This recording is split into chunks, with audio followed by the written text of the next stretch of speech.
Hey there, everyone. Today I'm looking at Paper Mario on the Nintendo 64. This game definitely escaped my childhood, and I never played it back in the day, but I've heard it was a really, high quality RPG, so I finally got around to playing it.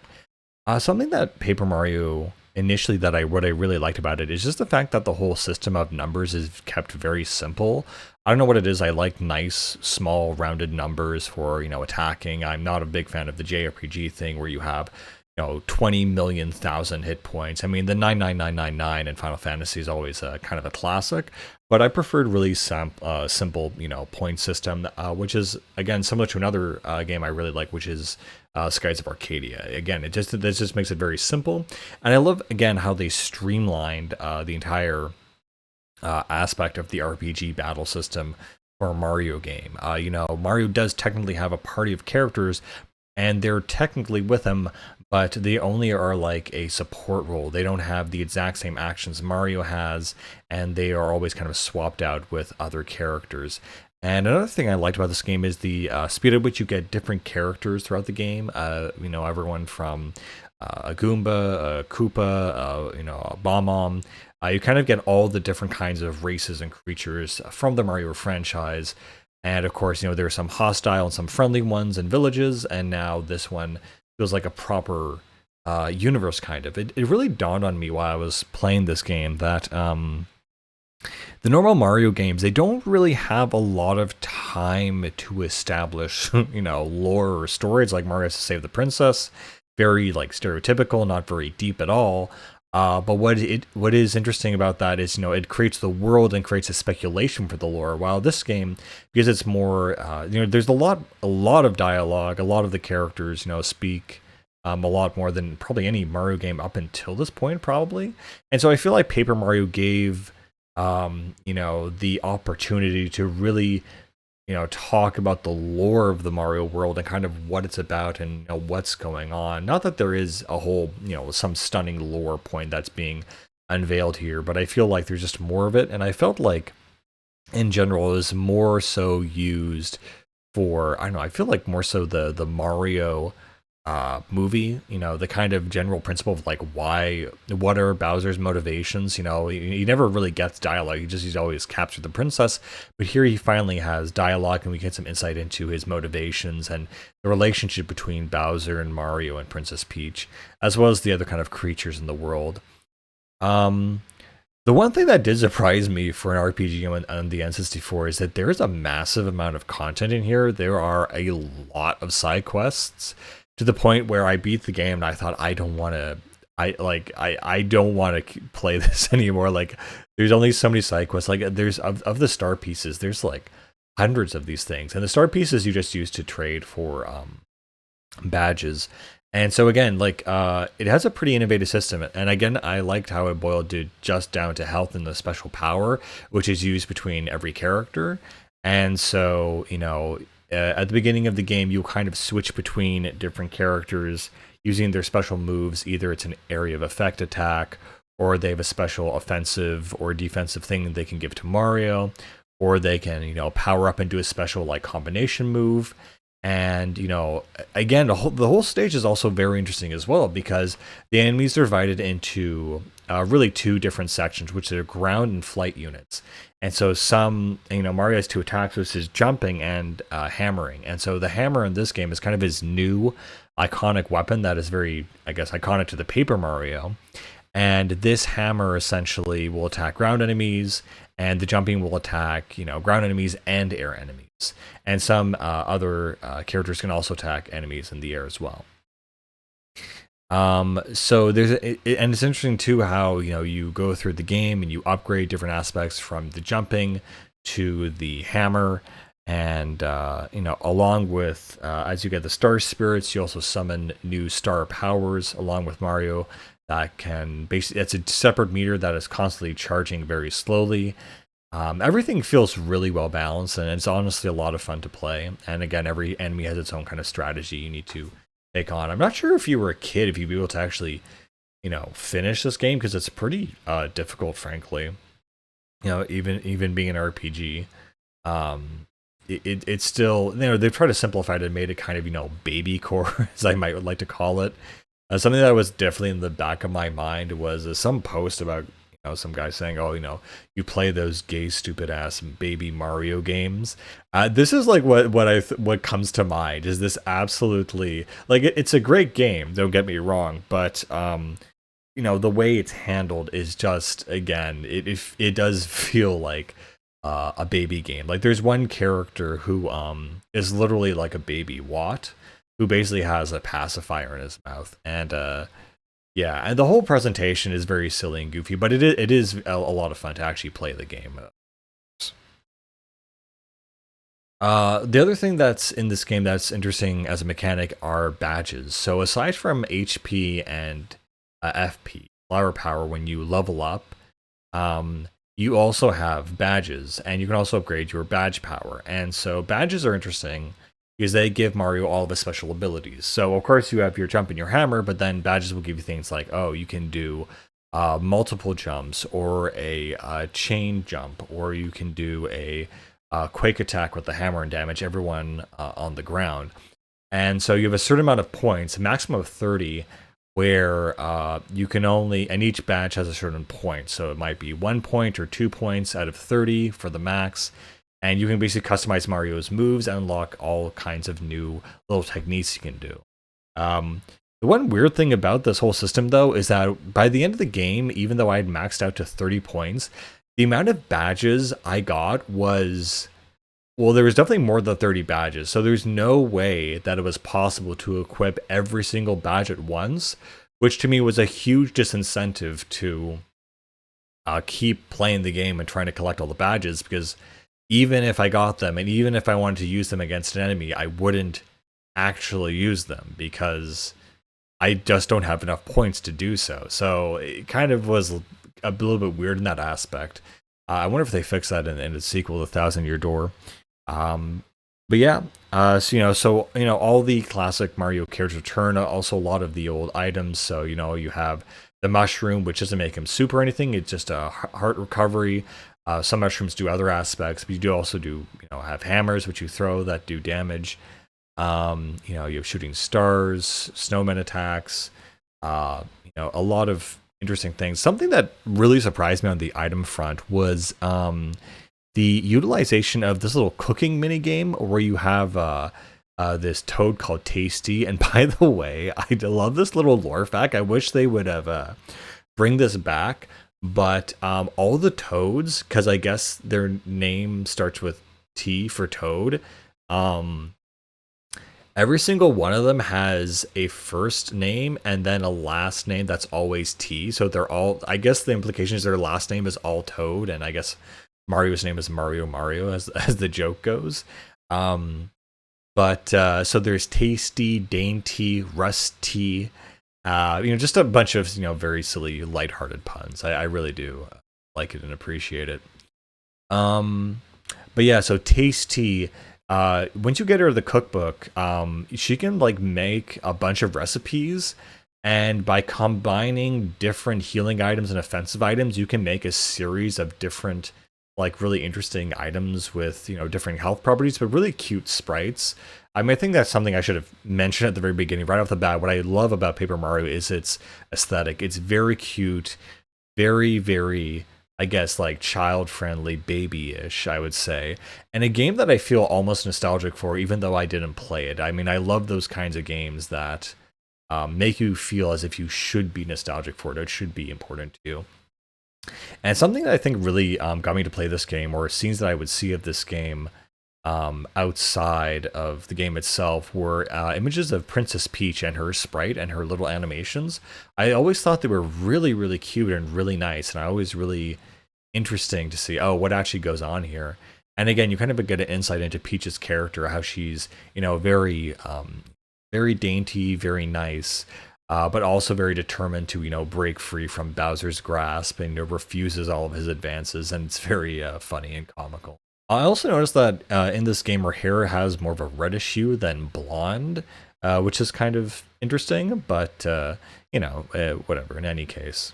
And, oh yeah, I forgot, the only thing that's different about this game is that besides Mario saving Princess Peach, The way that Bowser does it is using the Star Rod, which immediately made me think of Kirby's Dream Land and Sakurai and HAL Laboratory, but I don't think they were involved with this game. This game was made by Intelligent Systems, which I'm pretty sure is not the same as that.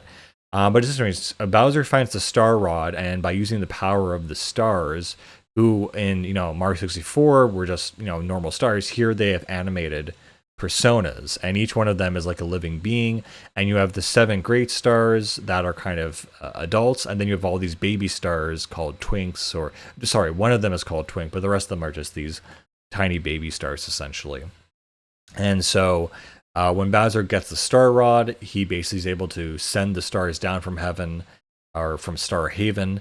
And so your job as Mario is not only and then he invades Princess Peach's castle and brings it into space, basically on top of his castle as it's rotating on it. And what essentially you need to do is not only rescue Princess Peach, but also restore the stars to their original power, and defeat Bowser using their power to get the Star Rod back, and then make a wish basically to return the stars to their home and restore balance and order to the cosmos, essentially. And I really do like these scenes too in the middle section, as I was talking about Peach, where you actually get to play as Peach in this game very briefly, and a lot of it is just sneaking around doing stealth sections in the castle, and finding ways around and having these little silly situations with Bowser and having little vignettes basically. And these happen after every time you get a Star Spirit. So the general loop is that Mario, he goes off, he's gets information about where he has to go, goes to the area, helps the local population with whatever village problem they have. Then he gets access to the dungeon. He goes into the dungeon, defeats the he usually finds a friend who then becomes part of his party, who has a special ability, not only for attack, but also they can do something like a para-carry, for example, can lift Mario over gaps. Goomba gives you different information about the environment. The Lakitu, I forget his name, Laka something. He's able to hover over spikes and stuff. And so by using their power, you're able to now navigate around this, the obstacles in the dungeon, and then fight the boss, and then rescue the Star Spirit.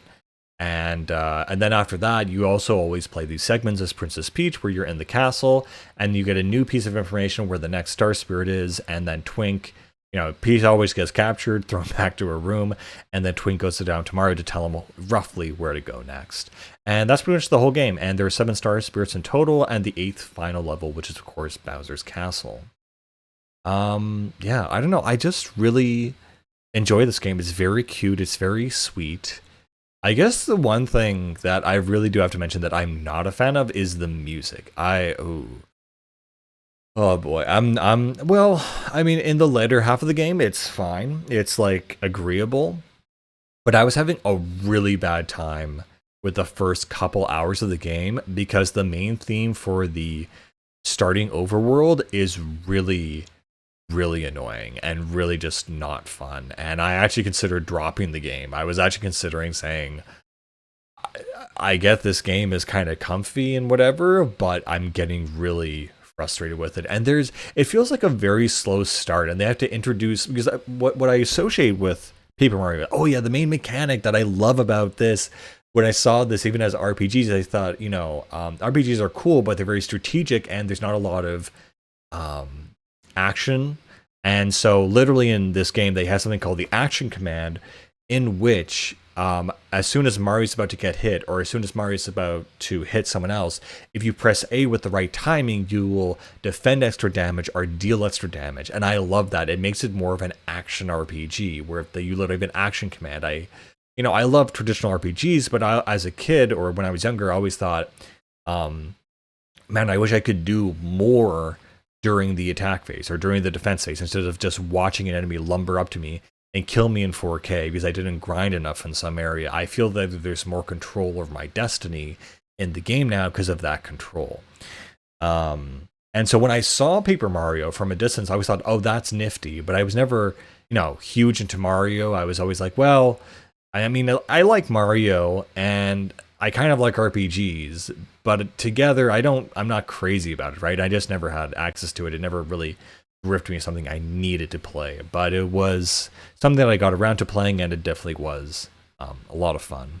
But yeah, the start to this game just feels really painful. It's like the music, it's the fact they don't introduce the action command until like when you finally get to I think the first dungeon or something. Like it's a while until you get it, and I thought, where is this? This is a boring RPG right now, and they release things so slowly that again I considered dropping it, but as to my rule, I kind of finished the first loop, so to speak. So I finished the first chapter, the first boss, and said, okay, that was alright, let's just see what the next chapter is like, and it kind of hooked me from there. Overall, I think it's an okay experience. It's not like I mean, it's unique, it's interesting, it's kind of cool in certain ways. But overall, there were definitely some parts that were just very tedious. And again, there's just a lot of side quests that are just, I mean, there's this one like old Koopa that's a bunch of fetch quests, and it's kind of funny because he's an old man, and he's like, oh, the kids these days, and they would never help me, and so the joke is that you're kind of helping him do all this stuff, but a lot of the quests are like, go here, talk to this person, get this item, and it does get a little bit repetitive and predictable at a certain point, and it feels a little bit grindy too. And but overall, it has a very unique aesthetic, and I think it's something that can only be replicated on the N64. I mean, they have the newer Paper Mario that looks more detailed and rounded, but here it almost has like a little sprite effect, which I think is honestly, in a way, a little bit cuter and a little bit better, and I really do appreciate it. I don't think there's any super interesting character or like enemy designs. Like all the other enemies from the other Mario series, they're all here returning. I do really like the special effects though when Mario powers up whenever you use a star power. Also, speaking of the star power, the final fight with Bowser, all the sort of the star beam and Bowser's star power going off, really, really cool. Again, I think what was missing, I think, from that final fight was, I mean, the gameplay was fine, but I feel like the music was a little bit lacking in this game. And in that final fight, I kind of, okay, yeah, they have a final theme, but even before that, the theme that you had when you were fighting Bowser was the theme that you normally have when Bowser's talking. And it's just very underwhelming. I wanted it to be this big climactic moment where you come to some revelation or some, final fight, but it just felt like a chore that I was finishing. It was like, thank goodness it's over. I finally done it. And yeah. But yeah, that's pretty much the game. I'm not sure what else to say. There's some pretty decent puzzles here and there. Nothing that's a real brain buster. Something that was very impressive though is they have this one, a whole family of magicians.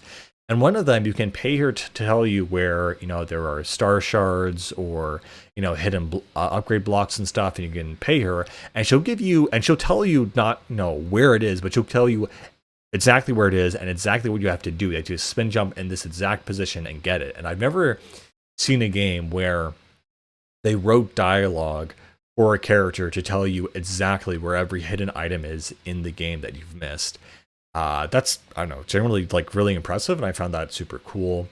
Again, I think I was talking earlier about the cooking mini game, and so I was kind of stuck on finding this one item, and like I didn't know how to make it, and apparently there was this nut that falls from the Goomba tree that I just never picked up, so I never knew I had to get that, and so I got it, and I just thought for fun, well, I'm gonna search up, because I thought, oh, at this point I've collected all the items, I've like stored a bunch in the store, and so I'm good to go. And so I thought I'll just look up, I'm just curious what kind of things you can actually cook and create. And wow, I thought it was like 5 different things, but of course when you get the cookbooks you can cook in combination 2 different things.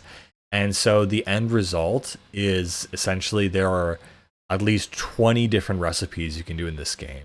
And it's kind of crazy because all of these things are totally like not necessary at all.